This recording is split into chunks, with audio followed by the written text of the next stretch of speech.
Hi everybody, it's Denise again with Bit Bougie.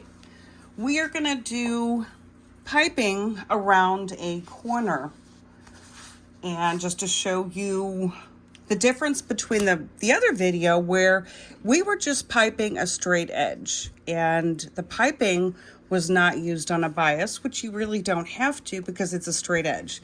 So this is a little different, okay? So this is our outer fabric, okay? So what I have done is the fabric strip this time will be on a bias.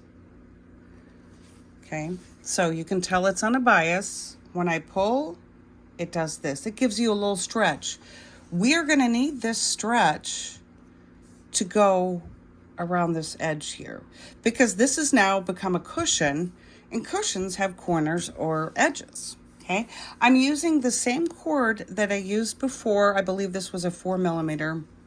This fabric is cut about the same at 1 3/4. So we're gonna lay it in here just like we did before. We're gonna fold it over. Now, like I mentioned before, you can pin this up here if you want. I feel my way through. I've done plenty of piping. It's just been a while since I've had to do it, but I know I don't need to pin it. Now, that's where I'm going to put it, okay? I'm going to drop my needle down. Okay, see now we have a little pull, and that's going to come in handy when we are going around the corner. So let me show you. Keep it nice and tight. Just keep it right in the middle. There's no gluing needed. There's no sticky tape because when you lay this down on the edge of the fabric, you can feel where you're at. And your zipper foot is right on the edge of it. Okay? Now, say this is a curve and you're probably wondering, well, it's a corner here. We don't need to make it into a curve. We are going to make a curve as we take the machine, the foot around. Okay? So here we go. I'm going to go in just a little closer. I'm using my electrical tape. That is my guide. So, approximately, you want to stop right where the difference is on this side here to here. And if it's not, turn it around and see. See, it's too far. It's too far over. You need to do a few more stitches. Let me do 2 more stitches. 1, 2. I have a feeling that may not be enough either. Oh, let's do 1 more. Because this outer fabric, this is cut to be exactly on a cushion or a boat cushion.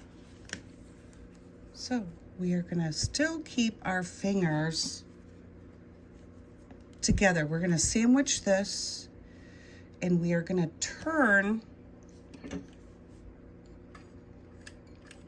I'm going to do one this way because it makes a nice edge.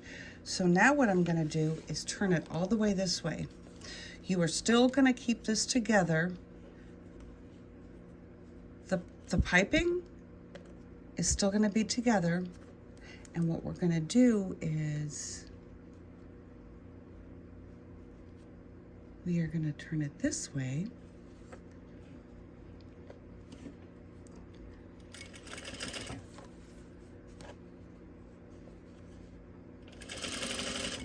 Okay, so say we got that done. Now,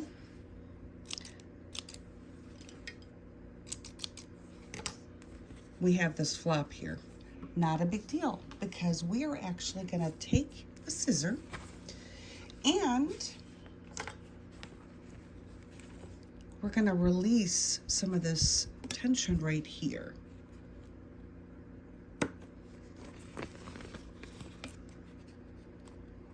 Not on the main pillow, just on the fabric that's going around the curve.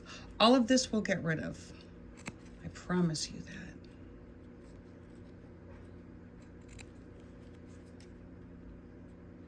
So when we make little cut-ins here, we are releasing where it wants to pull.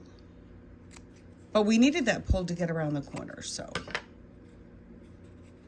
Now what we have, now we can see our seam better. See that? So we want to put the top together and complete our cushion. And this is how we do it. So we just sewed this. We're going to put this on top. Okay. I am going to turn this the other way because I want to see where I'm sewing. Now this is where I feel my way through. All of this here, I will feel my way through. I think I could probably trim this just a little bit more.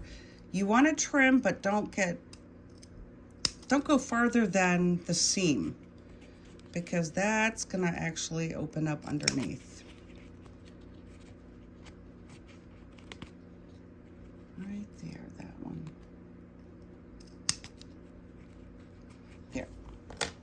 So if we're sewing on top, just like the other video, you can see where you're actually sewing. So we know that we're gonna be where the cording and the fabric meet.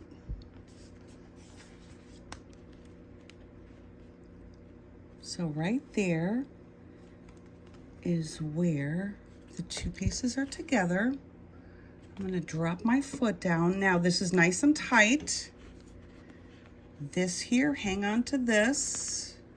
You can feel the cording. If you take your thumb and you push it over, you can feel that it's down.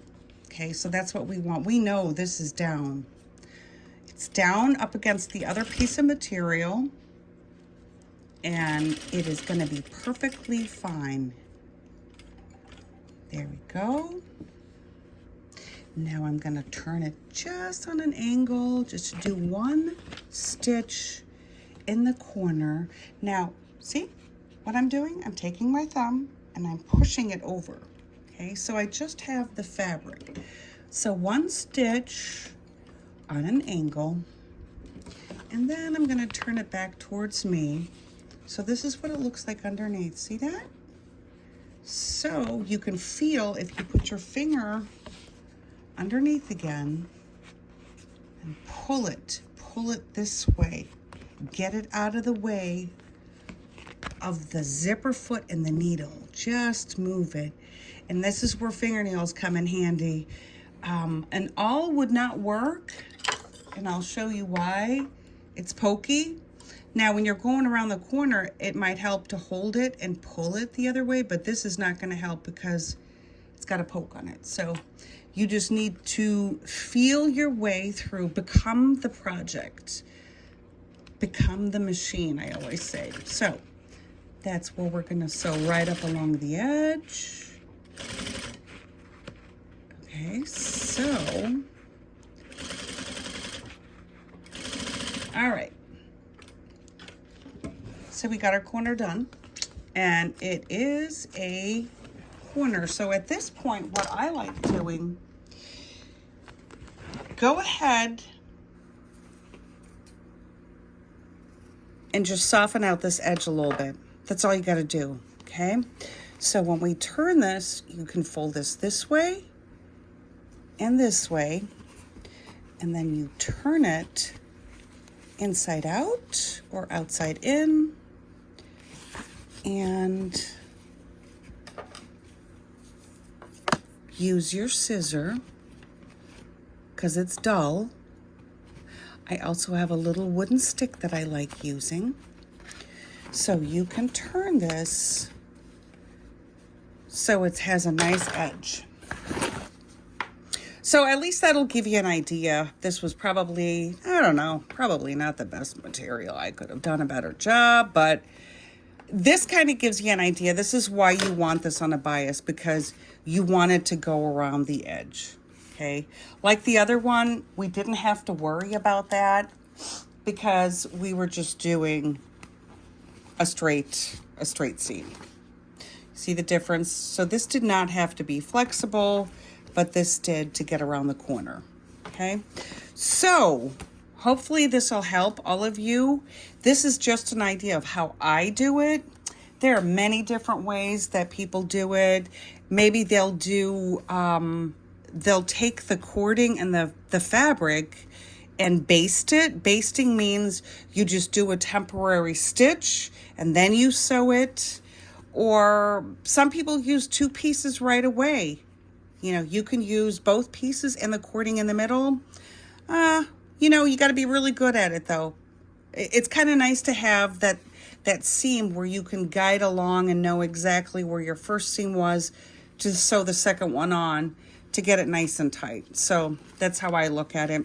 So anyway, hopefully this helps everybody out. And that's how I do my cording. Happy sewing.